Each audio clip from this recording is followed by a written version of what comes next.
aware that this kind of exercise is actually part of our anti-corruption days, which has been started since last week, and this actually the last activity regarding the series of events that we are preparing. So I hope that this kind of lecture series will be very much beneficial to all of us, since Ajit will give us, I hope that different perspective on on seeing corruption.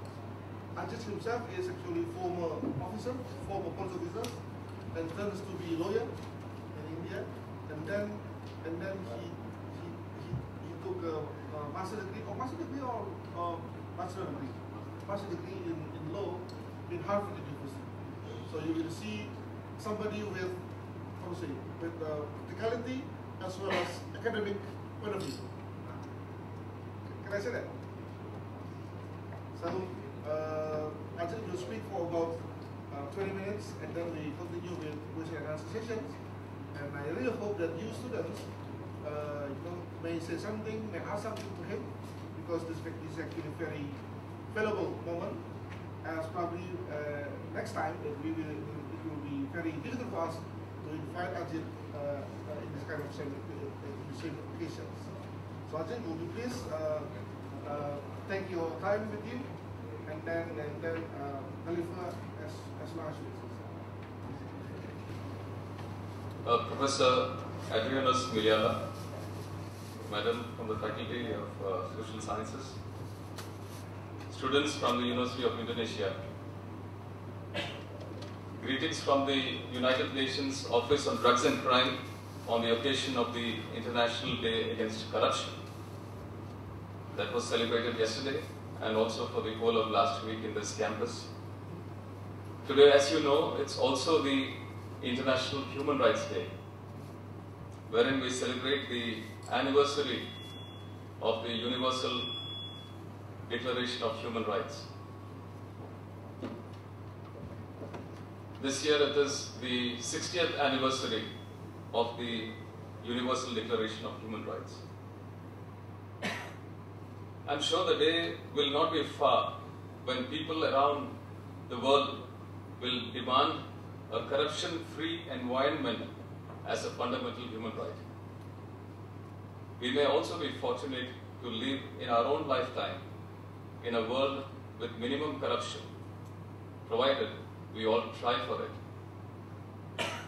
In today's talk, I would like to share with you some perspectives on corruption. I do not propose to define corruption. We all understand what corruption is. We all suffer from corruption. Sometimes we also think that we benefit from corruption, but actually we suffer. Let me give you an example.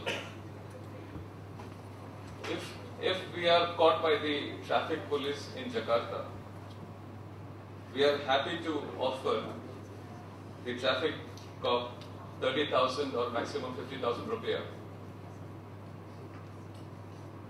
This is a much smaller amount when compared to what the legal fine is. This may benefit us once, but in the long run, this spoils the policemen, who would then turn to be a predatory force out to pick money. We vitiate the law and order environment wherein everyone thinks that we can pay and get away. We feel that by paying bribe, we can quicken the speed of the government.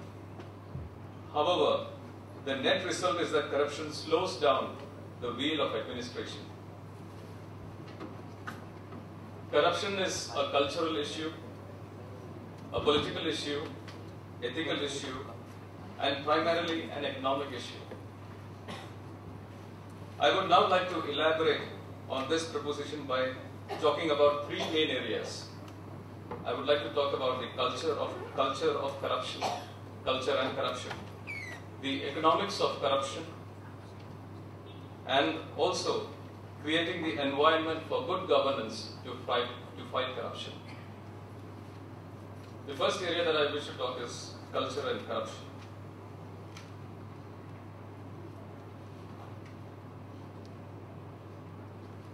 Are some countries or some people more prone to offer and accept bribes than others? Does our feudal past, colonial past, our family ties and kinship, our culture of offering gifts, our general tolerance to corruption, all amount to a cultural difference from the countries of the West? In an experiment carried out in Oxford University with students, it was found that students who came from countries with widespread problem of corruption were more likely to offer bribes than students who came from countries with lesser corruption. So are we Asians as a people more corrupt? I think that there is some truth in this. Our culture does definitely play a role in it. We accept and we tolerate much more than other countries do. But a closer look at this may be necessary. The crucial question that must be asked here is, are we more corrupt due to our culture or due to other factors? Is it due to our lower education and awareness, our lower systems of accountability in government, and lower levels of transparency? Is it because of poor wages of our government servants? And is it due to the weakness in our civil society and press to expose corruption? Is it due to the soft attitude of the state, as Gunnar Vidal says, itself to corruption? And is it due to our silence on the issue of corruption? Dr. Johann Graf Lambsdorff of the Transparency International, in one of his reviews, says, culture can only explain a certain fraction of the level of corruption, and there remains sufficient room for improvement of a country's integrity. Moreover, cultural attitudes can also be a reflection of the organizational patterns that led to their formation. We must ask another question. Are we as a people more tolerant and more inclined to bribe? Or are we forced into this? Or is it again a myth that we have to grease the palms of our public servants in order to get things done? We have heard of stories where people have had to pay a bribe. We have also heard of stories where people have been able to get the same things done without paying a single penny as bribe. Where is the truth then?